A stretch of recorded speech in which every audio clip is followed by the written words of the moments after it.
네, 감사합니다.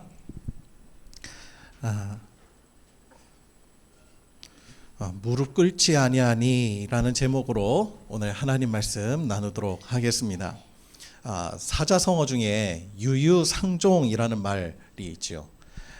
국어사전에는 같은 무리끼리 서로 사귐 혹은 비슷한 것들끼리 무리를 이룸이라고 기록하고 있습니다. 우리가 흔히 끼리끼리 논다라고 이야기를 하죠.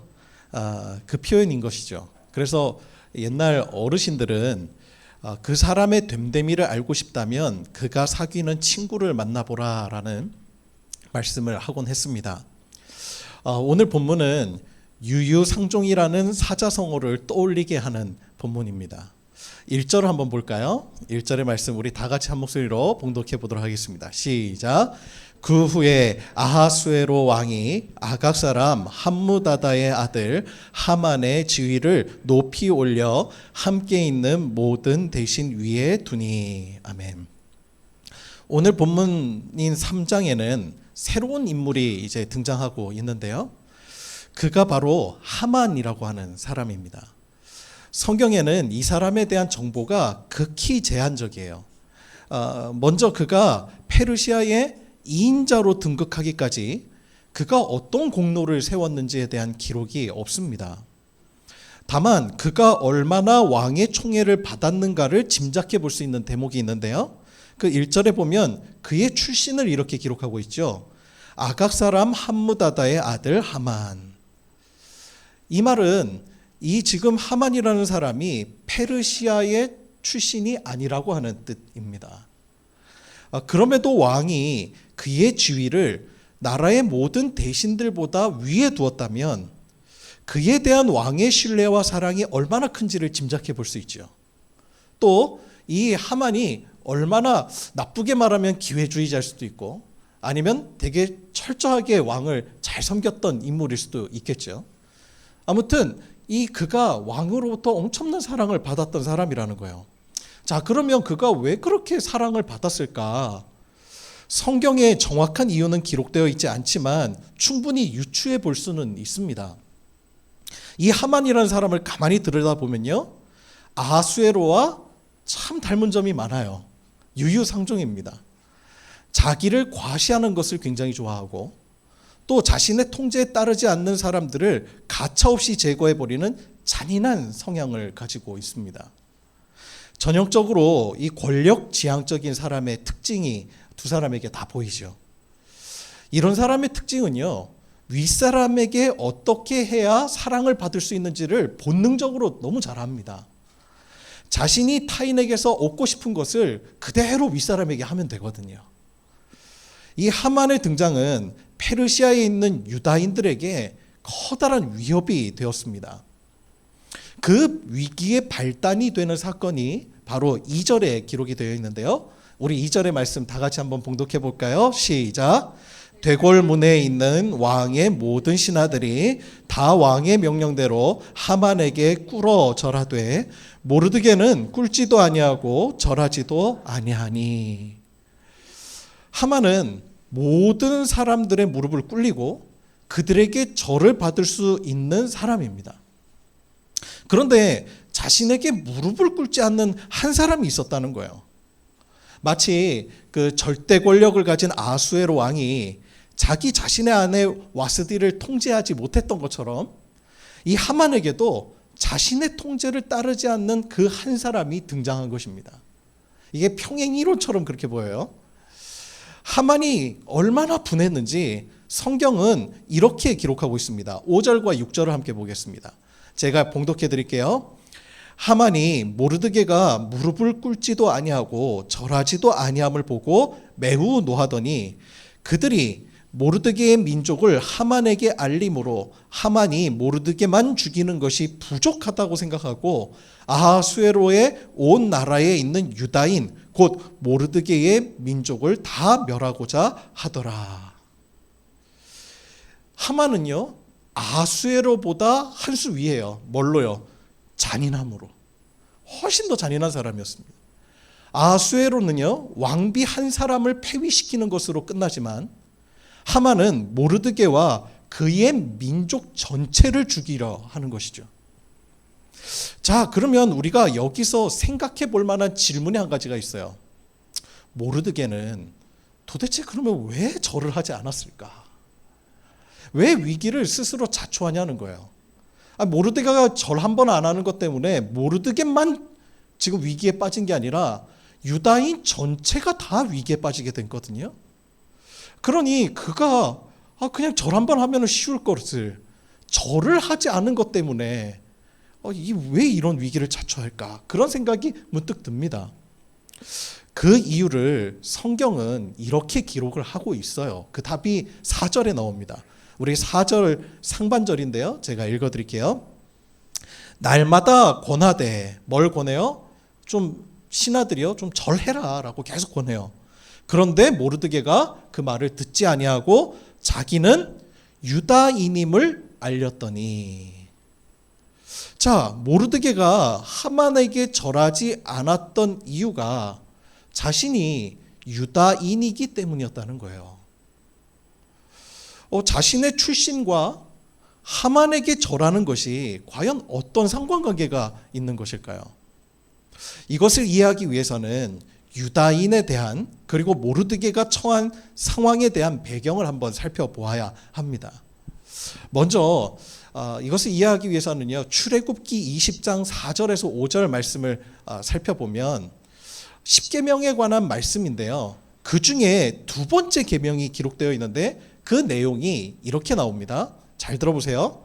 너를 위하여 우상을 만들지 말고 또 위로 하늘에 있는 것이나 아래로 땅에 있는 것이나 땅 아래 물속에 있는 것에 아무 형상이든지 만들지 말며 그것들에게 절하지 말며 그것들을 섬기지 말라.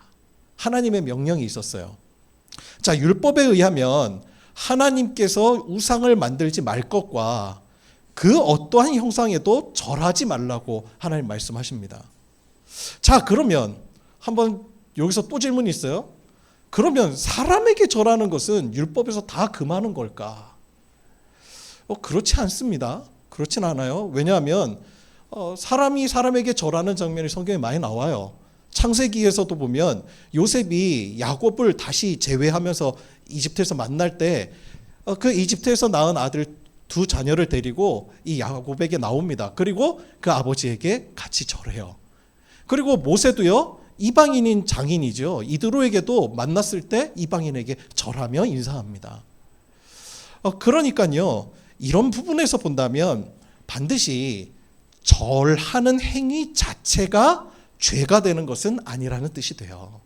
왜? 그 당시 문화적인 배경에서 보면 절은 인사를 뜻하는 거니까요. 그렇죠? 예의의 한 방법 아닙니까? 자, 그러면 모르드게는 왜 절을 하지 않은 걸까요?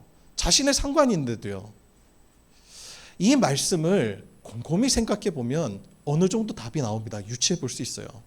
하만이 백성들을 무릎 꿇리고 절하게 한 것은 단지 단순한 권력 행위가 아니라 그가 자기 자신을 우상화했다는 것을 알 수 있는 거예요. 여러분, 사람이요, 권력을 갖게 되면요, 가장 그 정점에 뭘 얻고 싶어 하는 줄 아세요? 권력의 이 맛이 아주 기가 막히다고 하잖아요. 그런데 이 권력의 정점에는요, 자기 자신을 우상화하고 싶어져요. 자기 자신이 신이 되고 싶은 거예요. 이게 역사적으로 다 증명이 됐습니다. 실제로 로마 시대만 해도 이스라엘 백성, 그 당시에 하나님을 믿는 그 교회 성도들이 왜 그 로마의 권력자들에게 절하지 않았죠? 당시 칼리굴라와 네로와 같은 황제들은요, 자기 자신을 아예 대놓고 하나님이라고 했어요. 테오스라고. 그래서 자신을 부를 때 나의 주 하나님이여 이렇게 부르도록 명한 겁니다. 그런데 그리스도인들이 왜 박해받았죠? 나의 주 하나님을 로마 황제에다가 이야기하지 않았어요. 나의 주 하나님은 그리스도, 예수 그리스도 그분이시다라고 고백을 한 거예요. 그게 그들의 박해받은 원인이 된 거예요. 오늘날도 마찬가지죠. 오늘날도 절대 왕권을 가진 왕정 국가들이 있죠. 그 나라에서 왕은요, 거의 신급이에요. 우리 여기서 조금만 한 100km만 북쪽으로 가도 북한만 봐요. 북한의 절대 권력자라고 이야기하는 김정은도 신격화하잖아요, 자신을. 이게 인간의 모습이에요. 죄성이에요. 하만에게 그 모습이 있었단 말입니다. 아주 잔인하고 아주 권력지향적인 그 사람에게 모든 사람 위에서 군림하며 자기 자신 안에 통제를 두고 자기 자신을 우상화했었던 거예요. 그런데 그 모르드게가 다른 사람들이 다 그에게 절한다 할지라도 모르드게만은 절하지 않았다는 거예요. 그걸 거부했다는 겁니다. 나는 당신을 섬길 수 없습니다. 이것을 통해서 이 모르드게가 어떤 사람인지를 우리가 유추해 볼 수가 있어요. 짐작해 볼 수 있어요. 모르드게는 고아가 된 에스더를 자기 딸처럼 키운 온유한 사람이었어요. 그러나 이방 땅에 살면서도 심지어 그는 바벨론이 586년에 멸망하는 그 멸망의 시점에서부터 지금 바벨론의 포로로 잡혀가서 바벨론이 무너지고 페르시아가 다시 선 지금의 이 50여 년의 세월 동안 이방 땅에 살았음에도 불구하고 그 땅의 문화에 젖어들지 않고 우상에게 절하지도 아니하고 하나님의 말씀을 철저히 지키는, 그리고 자기 자신에 대해 굉장히 냉정하고 단호했던 사람이었다는 사실을 우리가 알게 되어지는 것입니다. 여러분, 이게 바로 믿음의 사람의 모습인 것 같아요. 타인에 대해서는 온유합니다. 그런데 하나님의 말씀 앞에서 자신은 냉정해요. 단호한 것입니다. 이게 바로 거룩한 성도의 모습이더라는 것이에요. 성경에는 이 하만과 모르드게, 이 두 사람의 캐릭터가 서로 비교되고 있어요. 하만은 잔인하고 기회주의적이고 자신에게 관대한 사람인 반면에 모르드게는 온유하고 그리고 철저하게 하나님 말씀을 지키는 원칙주의자고 자신에게 대하여 단호한 사람입니다. 이것이 하나님 없는 인생과 하나님과 함께하는 인생의 모습이더라는 거예요. 차이더라는 겁니다.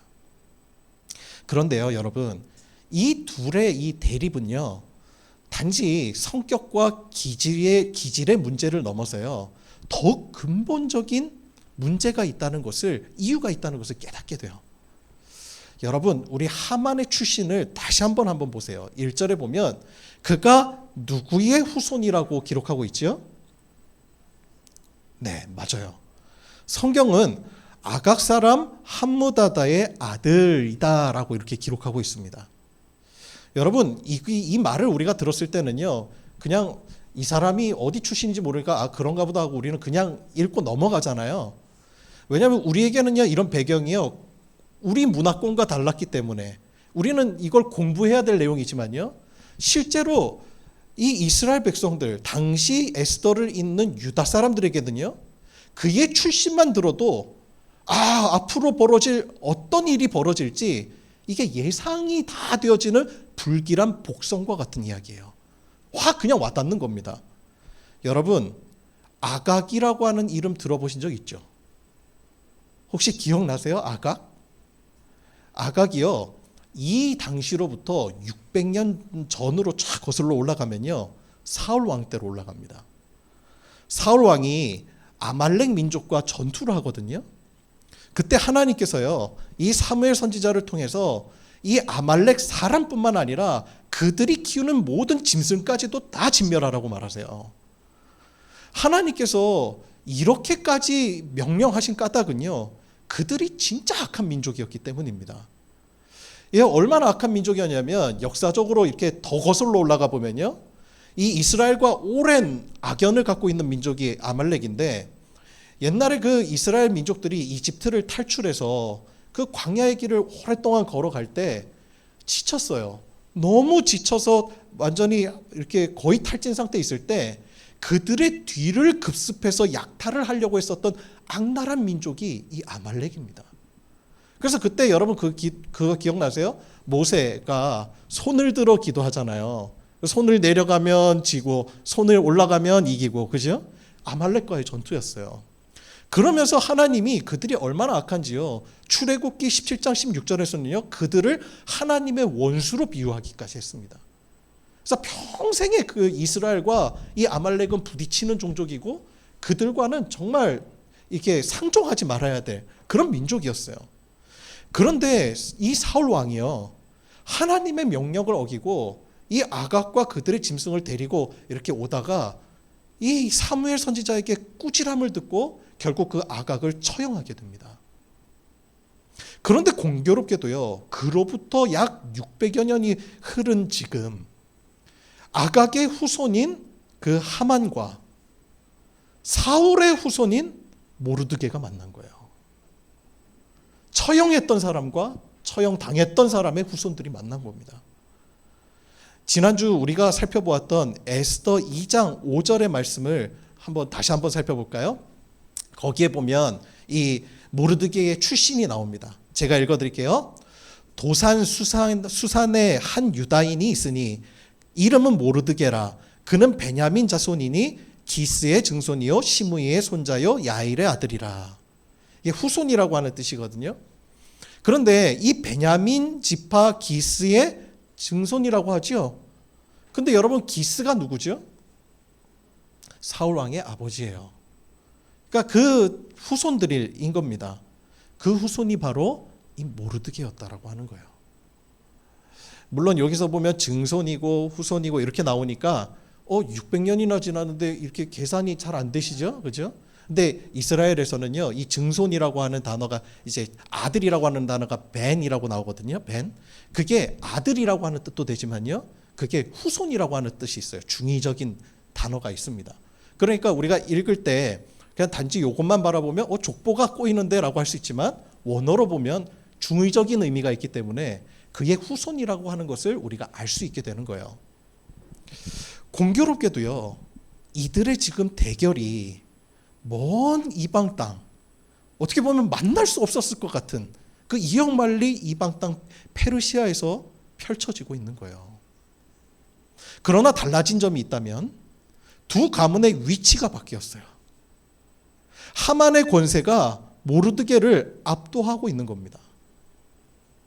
그럼에도 이 모르드게는 지금 하만 앞에 무릎을 꿇지 않고 있어요. 모르드게는 50년 전 바벨론의 포로로 잡혀와 지금까지 페르시아 제국에 오랫동안 이방 땅에 거주하고 있지만 그가 단 한 가지만은 변하지 않았다는 것을 우리가 보게 돼요. 그는 비록 자신이 이방 땅에서 살아가고 있지만 자신은 하나님의 백성임을 잊지 않았던 겁니다.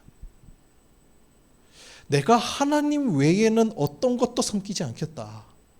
하나님만 나는 섬기고 하나님 앞에서만 무릎 꿇겠다. 나는 어떤 것 외에도, 하나님 외에 어떤 것에도 절하지 않겠다라고 하는 다짐이 그에게 있었다는 거예요. 여러분, 오늘날 우리 앞에도 하만이 있습니다. 그것이 돈이 될 수도 있고 지위가 될 수도 있습니다. 표면적으로는 우리에게 다가올 때는요, 하만은 자기 자신을 표면적으로 우상화하진 않았지만 그 내면적으로 들어가 보면 자신을 우상화한 것처럼 우리가 살아가는 이 세상도 마찬가지입니다. 표면적으로는 우상처럼 보이지 않아요. 뭐 어때? 이쯤 하면 뭐 괜찮지. 그런데 어느 순간 그 내면을, 이면을 들여다보면 우리가 그에게 숭배하고 있고 절하고 있고 때로는 섬기기를 원하는 우상의 모습을 갖고 있는 것들이 우리 이 세상에 너무나 많더라는 거예요. 너무나 많더라. 우리를 무릎 꿇게 하려는 우상의 도전이 오늘날에도 우리에게 동일하게 있습니다. 예수님께서도 공생애를 시작하면서 광야 시험을 받으실 때 마귀가 천하만국을 보여줍니다. 그리고 예수님에게 말한 내용이 네가 나에게 절하면 그러면 이 모든 것을 너에게 다 주겠다고 말합니다. 마귀는 언제나 동일한 것 같아요. 나에게 절하면 그러면 이것을 줄게. 마귀는요, 마치 자신에게 그러한 고난이 있는 것처럼 속입니다. 우리의 눈에 보면 마귀가 그 고난을 갖고 있는 것 같아요. 여러분, 속지 마세요. 하만이 지금 모르드게의 목숨, 생명줄, 지금 유다 사람들을 죽일 고난을 손에 쥐고 있다고 생각하잖아요. 그렇게 보이죠. 여러분, 그렇게 보여요. 왜냐하면 그는 진짜 실제로 실무적인 권세, 통치 권한을 갖고 있기 때문에 그래요. 그런데 성경은 그 이야기를 하지 않아요. 성경은요, 눈에 보기에 표면적으로 그가 그 권세를 갖고 있는 것 같지만 하나님의 허락 없이는 그 어떠한 것도 죽일 수 없다. 지금 실제로 하만이 모든 사람들을 통치하고 묶고 있는 것 같지만 그 위에 하나님의 섭리가 있다는 거예요. 하나님의 통치하심이 있다는 거예요. 마귀의 속임이 그렇습니다. 자신에게 그 고난이 다 있다고 이야기를 해요. 우리의 눈을 속입니다. 하만은 모르드게와 유다의 민족의 생명줄을 자신이 쥔 것처럼 행동해요. 자신에게 그러한 권세가 있다고 협박합니다. 그것을 무기 삼아서 자신에게 무릎을 꿇으라고 말합니다. 우리가 지난주, 지지난주부터 계속 에스더 살펴볼 때마다 그 특징에 대해서 말씀드리고 있는데요. 이 에스더서에는 하나님이라는 단어가 단 한 번도 등장하지 않는다고 여러 차례 말씀드렸죠. 하나님이 단 한 번 어떤 글자도 나오지 않습니다. 하나님이 보이지 않습니다. 여러분, 그런데요, 우리의 현실도 그런 거 아세요? 우리의 삶의 현실도 보면요, 하나님이 보이지 않는 것 같아요. 보이지 않는데 우리 눈앞에 보이는 하만의 권세는 너무 분명하게 보여요. 그 권세가 실제처럼 보입니다. 하만의 길이 살아 살 길인 것처럼 보입니다. 그에게 무릎을 꿇어야 살 것 같아 보이는 것이죠. 그런데 에스더서가 의도하는 바가 바로 그거예요. 하나님이 보이지 않는 세상 속에서 하만의 권세가 더더욱 뚜렷하게 보이는 그 세상 속에서 에스더서는 우리에게 말하고 있는 거예요. 도전합니다. 속지 말아라. 우리의 생명줄을 하만이 쥔 것처럼 보여도 우리의 생명은 하나님 손에 달려있다. 그것이 이 에스더서가 우리에게 도전하고 있는 내용이더라는 거예요. 여러분, 반드시 기억하세요. 우리가 하나님 말씀대로 살려고 할 때, 더 이상 우리가 우상에게 절하지 않기로 결단할 때 성도의 삶이 막 꽃밭처럼 호황찬란하고 하나님께서 막 우리가 생각하는 복을 막 부어주셔서 더 이상 고난이 없고 고통이 없을 것 같지요? 아니요. 우리가 우상을 끊기로 결단할 때부터 새로운 도전이 시작되는 거예요. 우리에게 새로운 고난이 찾아옵니다. 반드시 있습니다. 옛날에 유명한 예화가 하나가 있잖아요. 그 마귀에 대한 예화인데 사냥꾼이 사슴 2마리를 쫓아서 사냥을 합니다. 그러다가 사슴 1마리를 조준해서 팍 쏴요. 그 사슴 1마리가 툭 맞고 쓰러집니다. 그럼 이 사냥꾼은 뭘 할까요? 그 다음 행동이 어떻지요? 그 1마리로 만족할까요? 아니죠. 다시 살아있는 그 사슴을 쫓아갑니다. 왜죠? 이미 죽은 것은 나의 소유잖아요. 여러분, 팔팔하게 살아있을 때 공격하는 거예요. 영적으로 죽으면요, 죽어있는 자는 사단 구경 안 합니다.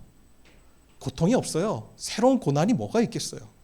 그러나 우리가 하나님 말씀 앞에서 살아려고 애쓸 때 그때 새로운 도전이 우리에게 찾아오더라는 거예요. 고난이 시작되는 거예요. 여러분, 하나님 믿으면 누가 인생이 편안해진다고 말했습니까? 하나님께서 우리에게 진짜 주기 원하시는 것은요, 시험 없는 삶이 아니라 승리하는 삶인 것입니다. 믿으십니까? 여러분, 이 부분 반드시 기억하셔야 돼요. 우리의 삶에는 시험 없는 삶을 하나님이 주시지 않으세요. 승리하는 삶을 주길 원하세요. 제가 2014년에 중국 티베트로 청년들과 단기 선교를 다녀온 적이 있어요. 그곳의 그리스도인 비율이요, 1%가 채 되지 않습니다. 그곳에서 신앙생활을 하는 그리스도인 지체들을 만나게 됐거든요. 그들은 엄청난 박해를 거기서 받고 있었어요. 그리스도인이라는 이유 때문에 공직에서 쫓겨나고 자녀들이 학교에서 차별을 당합니다. 그걸 선생님으로부터 보호를 하나도 받지 못하는 거예요. 자치권을 가진 이 지방기관에서 교회를 강제 철거해버렸습니다. 그리고는 거기서 이제 교회를 다 철거하고 떼어낸 그 십자가를 불교 사원의 그 입구에 발판으로 깔아가지고 그 사람들이 사원 드나들 때요, 다 그 십자가를 밟고 지나가도록 그렇게 만든 거예요. 그리스도인들에게 수치를 주는 거죠. 이 예수를 믿는다는 이유로 찾아온 고난이에요. 예수님만 믿지 않았으면 그런 고난 없습니다. 그런데 그분들이 찾아와서 저에게 기도 요청을 하는 거예요. 고난을 버틸 힘을 달라고. 고난을 버틸 힘과 이제는 이런 고통이 다 사라질 수 있도록 좀 기도 좀 해달라고. 너무 버티기가 힘들다, 어렵다. 그 이야기를 하고 있는 겁니다. 제가 그 기도 요청을 받는데요. 제가 뭐라고 기도해야 될지 너무 난감하더라고요. 저에게는 그런 박해가 없잖아요. 그러니까 그들의 박해를 제가 다 이해할 수도 없을 뿐더러 정말 제 안에도 확신이 잘 안 드는 거예요. 내가 기도한다고 당장에 저 사람들이 밖에 있는 저 무리들이 변화되어서 이 사람들에게 박해를 차별을 안 해줄까? 그거에 대한 확신이 안 서요. 이 땅이 정말 변할까? 그거에 대한 믿음이 제 안에도 잘 안 서는 거예요. 난감한 겁니다. 기도해도 아무런 변화가 없다. 만약에 그러면 어떡할까? 제가 난감해서 하나님 앞에 기도를 위한 기도를 했어요. 하나님, 도대체 어떻게 기도해야 됩니까? 이들을 어떻게 위로해야 됩니까? 무엇을 구해야 될지 알려달라고 기도했어요. 그때 하나님께서 제게 주신 마음이 있었어요. 그것은 고난을 피하게 해달라는 기도가 아니었어요. 오히려 제 입에서 툭 튀어나온 기도가 저를 당황케 하였습니다. 그 기도가, 주님, 고난이 있어서 감사합니다. 왜? 고난이 있다는 것은 내가 이 땅에서 하나님의 자녀로서 살아가고 있다는 가장 확실한 증거이니 감사합니다. 그 기도가 나온 거예요. 저들의 고난이 강하면 강할수록 피하지 아니하고 그 고난으로부터 승리하게 하여 주옵소서. 그 기도를 하는데 그 중국의 그리스도인 형제자매들이 통곡하고 울어요. 엄청나게 울기 시작합니다. 그러고 나서 기도가 마친 후에 고개를 들어봤더니 얼굴에서 정말 빛이 나요. 환해졌어요.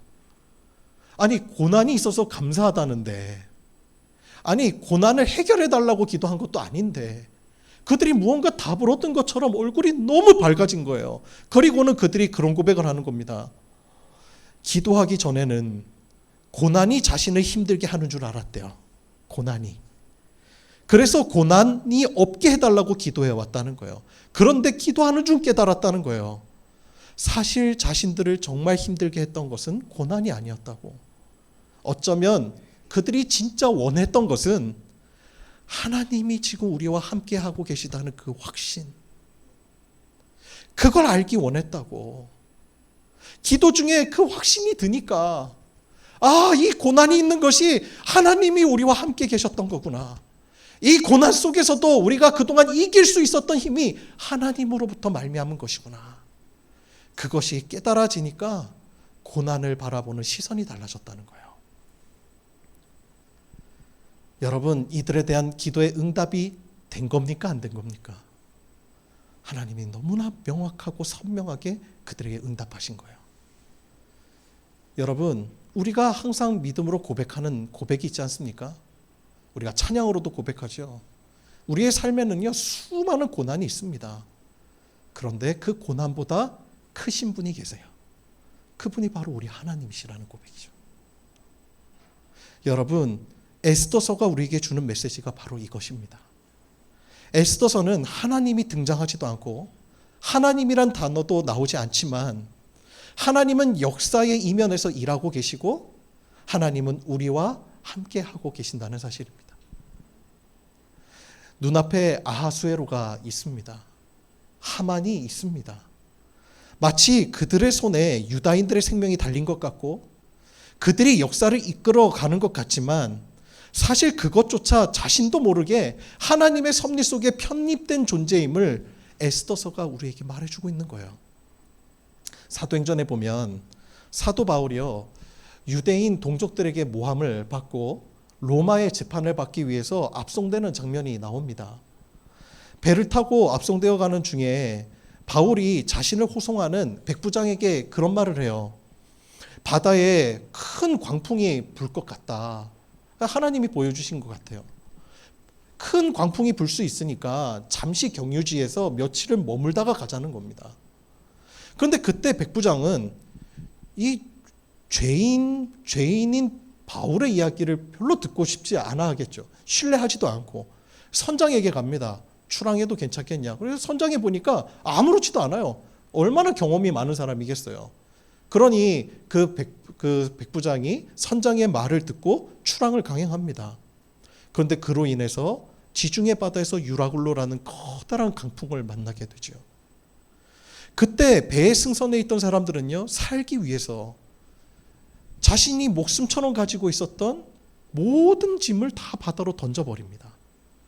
자신이 소망으로 가지고 있었던 것들을 더 이상 그것이 자신의 유라굴로 광풍에서 자신을 지켜줄 수 있는 것이 아니라는 것을 알고 바다에 다 버려버리고 말아요. 그때 배에 있던 사람이 276명입니다. 모두가 절망하고 있을 때 사도 바울은 오히려 먹을 것을 권합니다.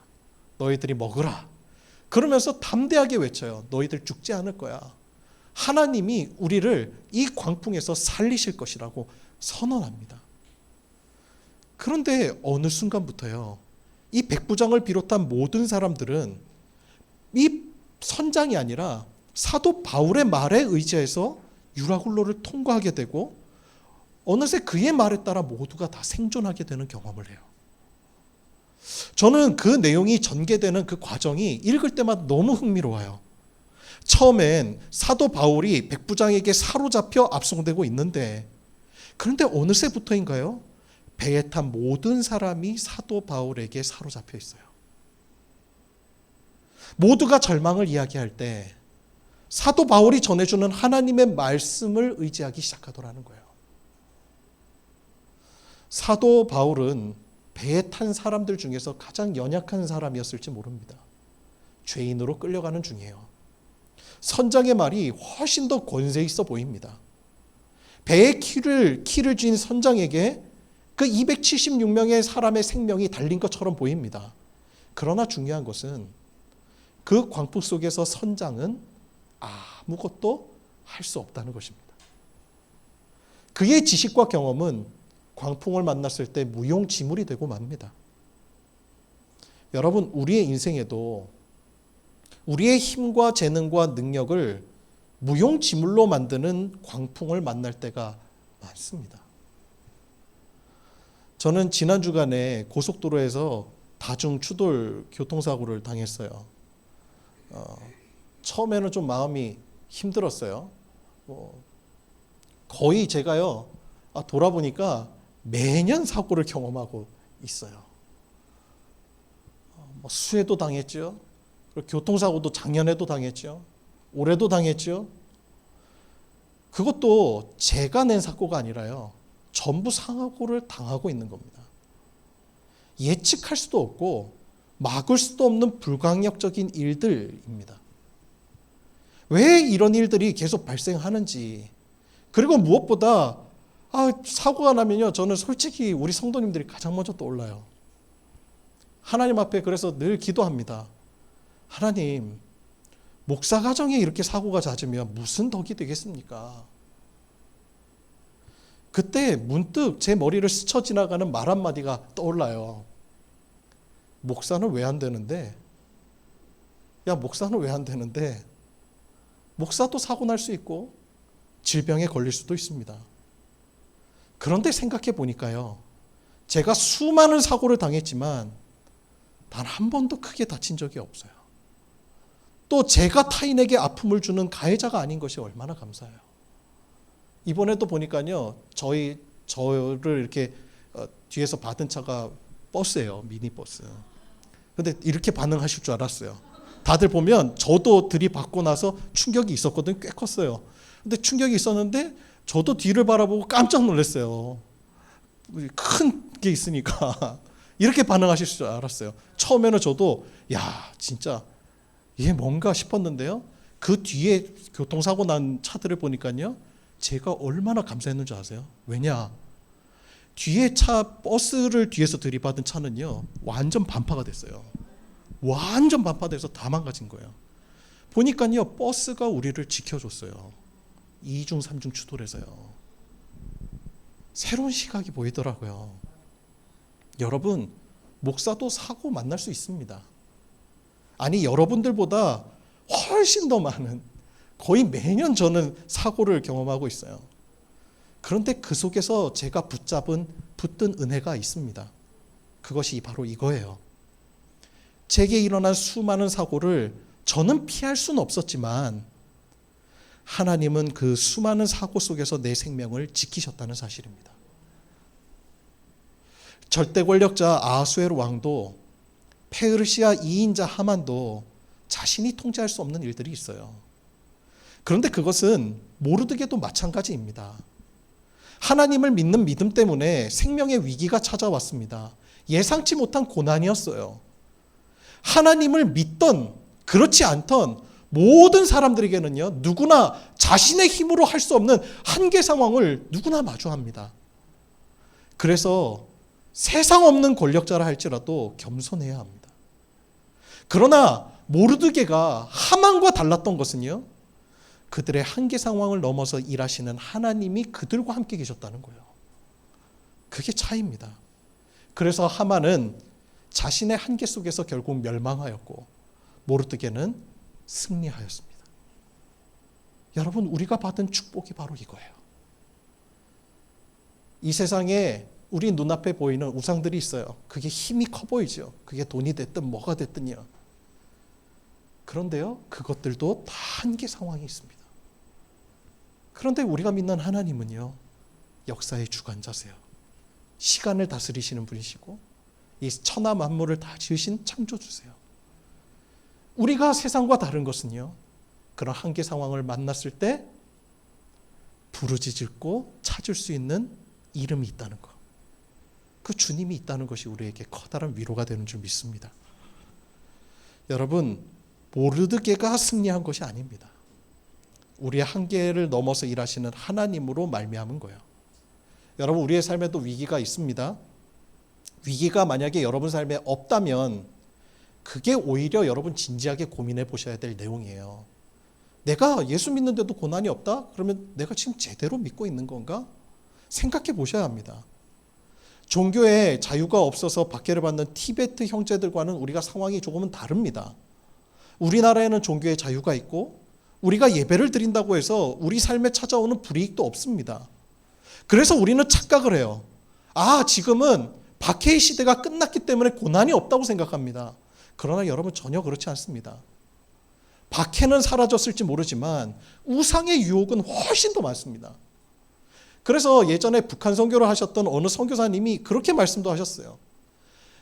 본인이 가만히 생각해 보면 남한교회가 북한 지하교회 성도들을 위해서 기도하고 있는 것 같지만 사실 북한 지하교회가 남한교회보다 훨씬 더 강건한 모습을 보일 때가 많다는 거예요.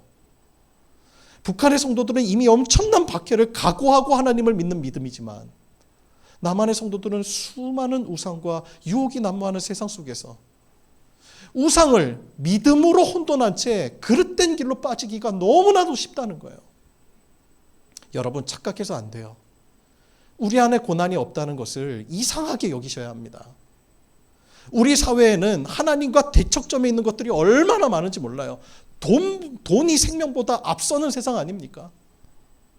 여러분, 우리가 세상과 반대 정신으로 살아간다면 우리는 고난과 불편을 겪을 수밖에 없어요. 우리가 그리스도인으로서 찾아오는 고난을 겪고 있다면요, 여러분, 그거는요, 하나님 앞에 원망할 이유가 아니라 감사해야 될 이유예요. 하나님, 제가 믿음으로 살고 있게 하시니 감사합니다. 여러분, 여러분의 삶에 이 하만과 같은 믿음이 있길 원합니다. 하나님, 표면적으로 보이는 하나님, 그것들을 제가 무릎 꿇지 않겠습니다. 하나님 외에 다른 것에 절하지 않겠습니다. 오로지 내 삶에 불이익이 찾아온다 할지라도, 내 삶에 치열한 고난이 예비되어 있다 할지라도 주님만 섬기는 믿음의 사람 내가 되게 하여 주옵소서. 이 믿음의 고백이 저와 여러분에게 있기를 주님의 이름으로 축원합니다.